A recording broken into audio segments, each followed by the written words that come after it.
A person was riding their bicycle when they rode over a pothole, which threw them off their bike and caused a serious head injury.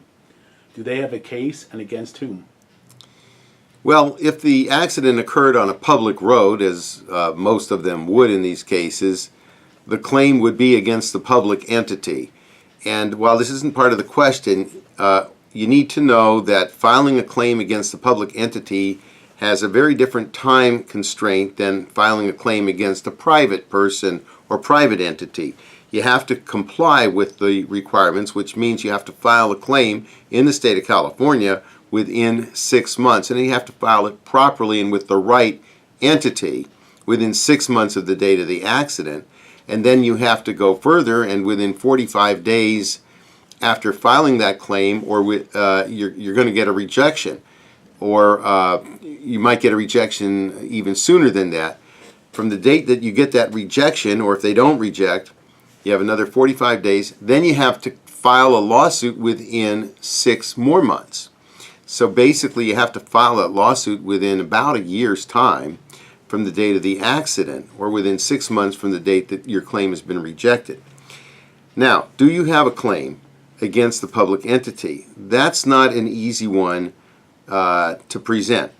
Potholes are known to occur, and the county or the state or Caltrans isn't out there always able to fix every one as soon as they occur. So you have to prove a lot of things. You have to prove that the pothole was there for a long enough period of time such that the state or the public entity should have known about it, and you have to find out how diligent they are about having crews go out looking for potholes and repairing them. Sometimes the financial ability of the county, if it's a county road, or the city, if it's a city street, comes into play. I mean, because if they financially can show that it would be a hardship on the community to be able to repair these things, they're going to be cut some slack. So not every pothole is going to be a situation where you're going to have a remedy.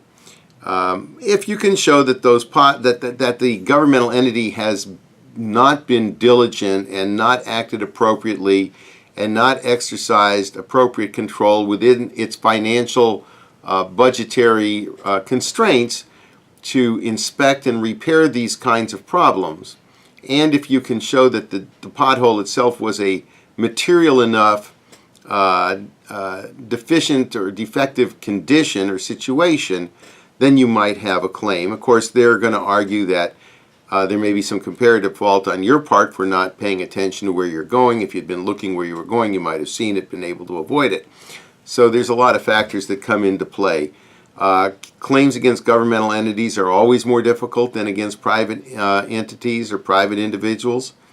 And in this case, it just depends on the factors that I mentioned. And what if it occurs on a private entity or a homeowner's lot? If it's on a private driveway or something, then you go back to the basic rule of law: is did it exist for a long enough period of time such that the owner should have known about it or did know about it? A pothole, unless it just developed within that day or two, an owner ought to know about it. And most potholes, they don't just develop instantly, and once they're there for a while, so then it becomes a condition that the owner should be aware of. If it's a situation in an area where he knows or expects pedestrians or bicyclists will be riding or walking, then he has a duty to fix it. He has a duty to put up a warning sign and say be aware, or to tell you about it, or put up a barricade or barrier of some kind to obstruct people from having to walk over it or ride their bike into it. And failure to do that will be considered negligence. And of course, then you have that negligence factor that gives you the rise. You have the negligence and you have the causation. It's his negligence, the landowner's negligence, that caused the problem to exist or allowed it to continue to exist, and that's what caused the accident, and therefore you were injured. So to that extent, yeah, you would have a legitimate claim.